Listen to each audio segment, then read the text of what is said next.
बच्चों, let's read the question. The question says that a curve y is equal to f of x passes through the point P 1, 1. The normal to the curve at point P is a times y minus 1 plus x minus 1 is equal to 0. If the slope of the tangent at any point on the curve is proportional to the ordinates of the point, then the area bounded by the curve y is equal to f of x, y-axis, and the normal to the curve at P is. The options are 1 upon a times a minus 1 upon 2 plus e to the power minus a. Second option is 1 upon a times a plus 1 upon 2 plus e to the power minus a. Third option is 1 upon a times a minus 1 upon 2 plus e to the power a. And last option is 1 upon a times a plus 1 upon 2 plus e to the power a. इस question में y is equal to F of X का जो curve है वो point 1,1 से पास कर रहा है और उसी पॉइंट पे कर जो नॉर्मल है उसकी इक्वेशन दे रखी है a times Y minus 1 plus X minus 1 is equal to 0. अब किसी भी पॉइंट पे टेंजेंट का जो स्लोप है वो प्रोपोर्शनल है उस पॉइंट के ऑर्डिनेट्स के, तो हमको area bounded by the curve y is equal to F of X Y axis and normal to the curve at point p निकालना है. बहुत ही सिंपल सा क्वेश्चन है. पहले हम की कॉन्सेप्ट लिख लेते हैं. की कॉन्सेप्ट तो पहला है पॉइंट स्लोप फॉर्म, कि अगर एक स्ट्रेट लाइन x1, y1 से पास कर रहा है और उसका स्लोप m है तो इक्वेशन होती है y minus Y one is equal to m times x minus x1. दूसरा, if two lines are perpendicular it means product of their slopes will be equal to -1. then आपको variable separable method of solving the differential equation पता होना चाहिए. Variable separable method. Then e to the power x dx का integration x के respect में क्या होता है e to the power x plus c and integration x to the power n dx जो है वो होता है x to the power n plus 1 upon n plus 1 plus c. तो इन पांचों की कॉन्सेप्ट को यूज करके इस क्वेश्चन को सॉल्व कर लेते हैं.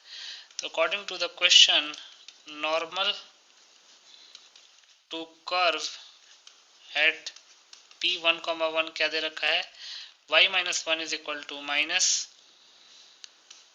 1 upon a times x minus 1. Question में दे रखा है a times y minus 1 plus x minus 1 is equal to 0, but इसको अगर हम सिंप्लीफाई करेंगे तो अगर आप ध्यान से देखेंगे तो ये क्या दे रखा है a times y minus 1 plus x minus 1 is equal to 0. ये तो दे रखा है plus x minus 1 is equal to 0. तो इसको हम लिख सकते हैं y minus 1 is equal to minus 1 upon a times x minus 1. Simple, वही तो हमने यहाँ लिखा है. तो अगर आप ध्यान से देखेंगे तो एक पॉइंट स्लोप फॉर्म है, तो अगर यहाँ से स्लोप क्या आ जाएगा, slope will be minus 1 upon a. अब ये स्लोप ऑफ नॉर्मल है एट 1, 1. तो अगर 1, 1 पे नॉर्मल का स्लोप माइनस 1 अपॉन a है तो टेंजेंट का स्लोप क्या हो जाएगा, therefore slope of tangent at p1, 1 will be equal to a, क्योंकि a into minus 1 upon a ही तो माइनस 1 के इक्वल होगा, क्योंकि टेंजेंट और नॉर्मल जो है वो एक दूसरे के परपेंडिकुलर होते हैं. अब इसका मतलब कह सकते हैं therefore dy upon dx at 1, 1 जो है वो a के इक्वल आ गया. टेंजेंट का स्लोप करने का मतलब क्या है, डिफरेंशिएशन. अब also according to the question dy upon dx जो है वो ऑर्डिनेट के प्रोपोर्शनल दे रखा है, तो प्रोपोर्शनलिटी का साइन जब हटाएंगे तो प्रोपोर्शनलिटी कांस्टेंट लगाना पड़ेगा, where k is constant of proportionality. तो यहाँ पे वेरिएबल सेपरेबल यूज करते हैं. dy upon Y is equal to k times dx. Integrate करेंगे, k कांस्टेंट है बाहर आ जाएगा, तो ये हो जाएगा ln mod y is equal to kx plus c. अब 1, 1 पे कर्व पास भी कर रहा है, 1, 1 से कर्व पास भी कर रहा है. अच्छा, 1, 1 से पास कर रहा है नहीं कर रहा उससे मतलब नहीं है. हमारे पास dy अपॉन dx एट 1, 1 दे रखा है ना, a के इक्वल. तो इसका मतलब कि 1, 1 पे टेंजेंट खींचा गया होगा और टेंजेंट कर्व को टच करता है, इसका मतलब कि कर्व भी 1, 1 से पास कर रहा होगा.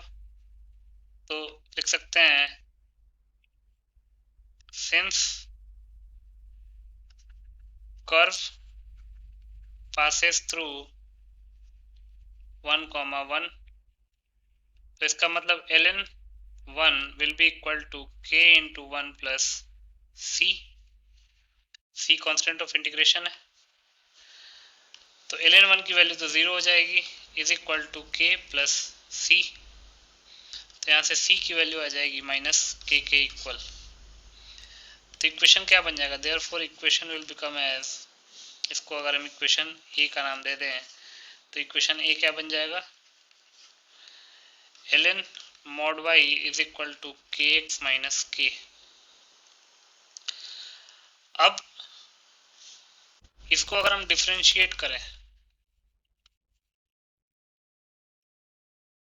तो अगर डिफरेंशिएट करेंगे तो क्या आएगा, ln y का 1/y into D Y upon D X is equal to k into X का डिफरेंशिएशन 1 माइनस k का कांस्टेंट है तो वो 0 हो जाएगा, तो ये जाएगा 1/y into Y dash is equal to k, तो यहाँ से y डैश जो है वो k इंटू वाई के इक्वल आ गया, y dash k into Y के इक्वल आ गया, लिख सकते हैं therefore y dash is equal to k into Y. अब हमको पता है dy upon dx at 1,1 is a, तो x की वैल्यू 1 और y की वैल्यू 1 पुट करेंगे तो y डैश क्या आ जाएगा, y dash will be equal to at 1,1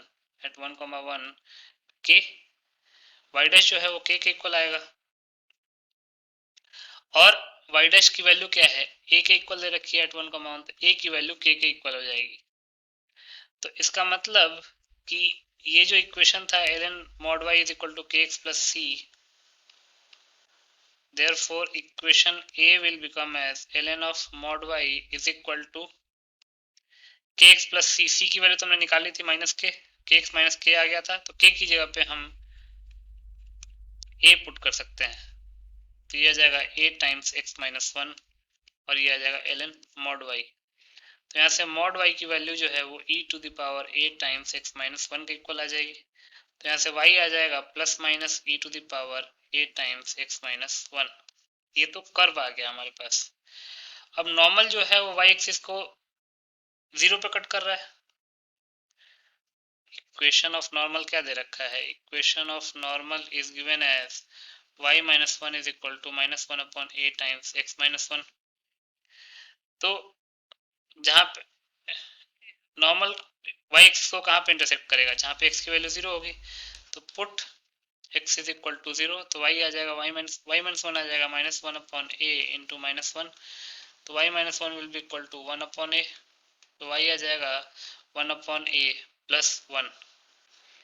इसका मतलब कि हम कह सकते हैं therefore normal intersects y axis at 0,1 plus a upon a, क्योंकि हमको एरिया अंडर द कर्व निकालना है, तो ये तो निकालना पड़ेगा ना कि कहाँ कहाँ कट कर रहा है y एक्सिस पे नॉर्मल। अब एरिया बाउंडेड निकालना है, तो लिख सकते हैं therefore area bounded bye y axis curve and normal to the curve at point P which is 1,1 will be, क्या होगा हमारे पास, यह आ जाएगा मॉड में integral 0 to 1 e to the power a times x minus 1 minus 1 minus x upon a plus 1 dx mod. इसको simplify करते हैं तो यह आ जाएगा e to the power a times x minus 1 upon a minus 1 upon a times x plus 1 upon a times x square upon 2 minus x 0 से 1, क्योंकि integration of e to the power ax dx क्या होता है, e to the power ax upon a plus c।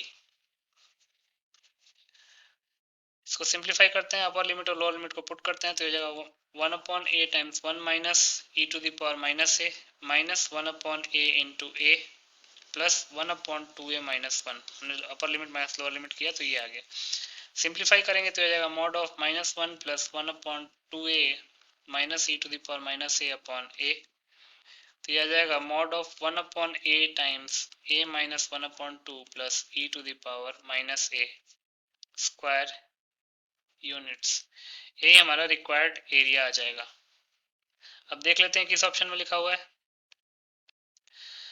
तो required area 1/a times a minus 1/2 plus e to the power minus a। ए 1/a times a minus 1/2 plus e to the power minus a जो है वो A option में लिखा हुआ है। तो ए ऑप्शन जो है वो हमारा फाइनल आंसर हो जाएगा। So A option will be the final answer. I hope you understood it well. Best of luck.